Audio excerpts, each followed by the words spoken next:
Shalom, మీకు ఉదయకాల శుభములు. అనుదిన వాక్య ధ్యానం డైలీ బ్రెత్కు మీకు స్వాగతం. Praise the lord.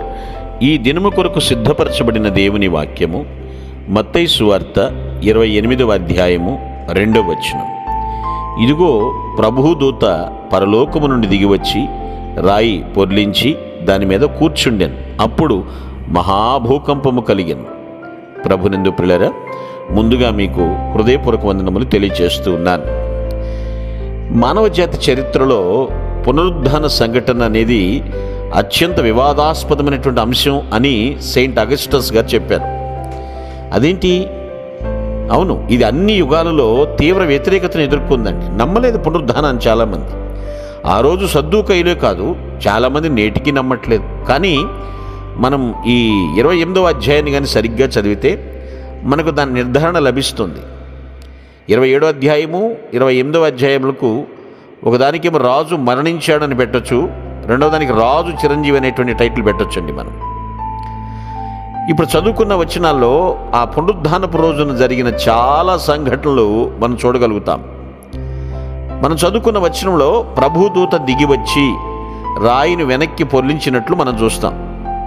చాలామంది దీన్ని ఎలా మాట్లాడతారంటే క్రీస్తు బయటకు రావడానికి దూత రాయి పక్కకు దొర్లించబడింది అన్నట్లుగా చెప్తారు. నో, యేసుక్రీస్తు బయటికి రావడానికి రాయి పక్కకు దొర్లించబడలేదు. కానీ ఇతరులు లోపలికి ప్రవేశించి వాగ్దానం చేసినటువంటి యేసయ్య వాగ్దానం చేసినట్లు మృతుల్లో నుండి లేచాడు అని చూడటానికి ఇలా చేయబడింది. ఆయన రావడానికి రాయి దొర్లించడం ఎందుకు? మనుషులు వెళ్ళి చూడటానికి మాత్రమే రాయి దొర్లించబడింది. ఆ తెల్లవారుజామున వెళ్ళినటువంటి ఆ స్త్రీలకు పునరుద్ధాన శుభవార్త ప్రకటించిన దేవదూత వారికి ఒక 4 మెసేజెస్ దాకా ఇచ్చారు. 4 సందేశాలు. ఏంటవి? మొదటిదిగా ఏమంటారంటే డోంట్ ఫియర్, భయపడొద్దు అన్నారు. అంటే పునరుద్ధానం యొక్క వాస్తవికత ఆనందాన్ని తెస్తుంది కానీ భయాన్ని కాదు కదా. సో కాబట్టి మనం భయపడినప్పుడల్లా కూడా ఖాళీ సమాధిని గుర్తుపెట్టుకోవాలి. ఆయన లేచి ఉన్నాడు అన్నట్లుగా, భయపడకు అని. తర్వాత రెండవది ఏంటంటే హీఈస్ నాట్ హియర్, ఆయన ఇక్కడ లేడు అన్నట్లుగా. యేసు చనిపోలేదు, ఇంకా ఆయనను చనిపోయిన వల్ల వెతకూడదు. కాబట్టి ఆయన తన ప్రజలతో సజీవంగా ఉన్నాడు. He is living God, he is not here, ఆయన ఇక్కడ లేడు అనేటువంటి రెండో మాట. తర్వాత అంటున్నాడు దూత మాట్లాడుతున్నటువంటి మాటల్లో కమ్ అండ్ సీ, రండి చూడండి. మహిళలు అక్కడికి వెళ్ళినటువంటి ఆ స్త్రీలు స్వయంగా సాక్ష్యాలను తనిఖీ చేయొచ్చు. సమాధి అప్పుడు ఖాళీగా ఉంది, నేటికి ఖాళీగా ఉంది. పునరుద్ధానం అనేది ఒక హిస్టారికల్ ఫ్యాక్ట్ అండి, చారిత్రకమైనటువంటి వాస్తవం అది.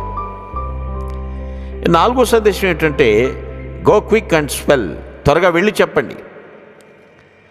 వారు పునరుద్ధానం యొక్క ఆనందాన్ని ప్రకటించాల్సిన వారై ఉన్నారు.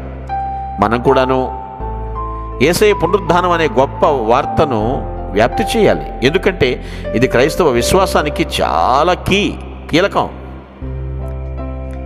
ఆ రోజు కాపలాదారులు, సమాధికి కాల్సిన కాపలాదారులు దేవదూతకే చాలా భయపడ్డారు. వారు చచ్చిన వాళ్ళే పడిపోయారు.